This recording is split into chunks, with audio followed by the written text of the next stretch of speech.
even if you're not an authority in what you are doing, even if you're not so good in whatever you are doing, all right, you must make sure you do one thing. You have to be consistent. Why is that important? Consistency in doing something is extremely important, because you might do something today and I'm not available, right? And some other people are available. You might do it tomorrow or another day, and that day those other people that were not available when I was, all right, or those other people that were available when I was, they won't be available. I will now be available. Do you understand? So I would also see it. And you're not doing another day, we're all available and we can now see it. Now imagine if you were not consistent. If you did it, maybe you did it today and I was not available.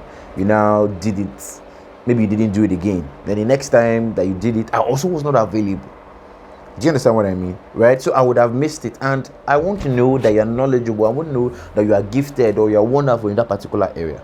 All right? So consistency in the thing that you are doing, all right, will show up. You will make your video, will make your content, will make your graphics, make your image, make your text, make your whatever it is that you're doing, will make it show up in as many places as possible. Then people will now begin to associate that topic with you.